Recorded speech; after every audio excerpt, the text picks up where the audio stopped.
Staying in Davos, trade ministers from 24 countries met in the Swiss ski resort on Saturday amid fears that protectionism is increasing as governments battle to temper recession. Ahead of the talks, ministers warned that measures to block imports to save jobs would deepen the crisis, as happened in the 1930s Great Depression.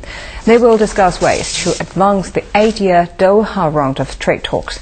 But the gloomy economic situation and protectionist measures already taken by several trading powers made for the somber atmosphere in the talks.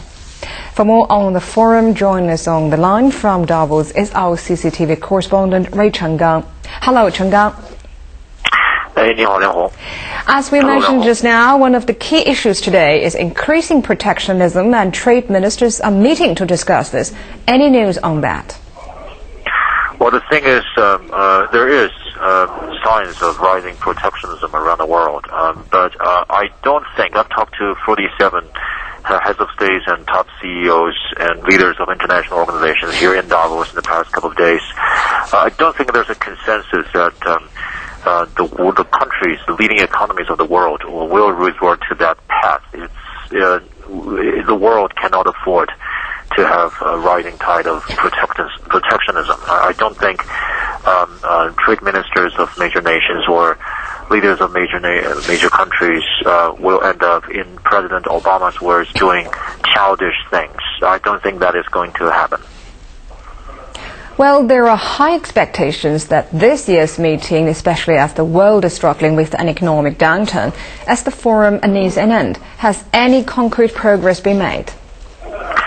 Well, it's very hard to say concrete progress. The World Economic Forum was never about giving a concrete action plan or solutions. Even the G20 summit a couple of months ago, which all of us have very high expectations for, ended up with some action plan, but so far nothing much, not much have been really materialized. So you might want to say this is more about brainstorming in identifying the root causes of the crisis, so that we will not make the same mistakes, we will not repeat the mistakes in the future.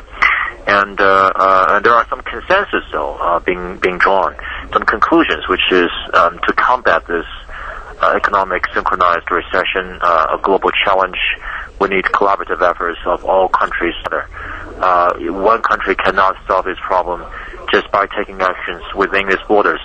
It has to be a global action addressing the global challenge. And also, I would still say there's a lot of pessimism in the air, but it's an acknowledgement of a serious downturn. But some say since there's a lot of pessimism, then probably an economic spring is just around the corner, because people are fully aware of the problems. And the general sentiment is that the world economy will not recover until 2010 or 11, but the real optimists believe there will be signs of recovery in the second half of 2009, and China and U.S. are very much expected to be the leaders of the recovery.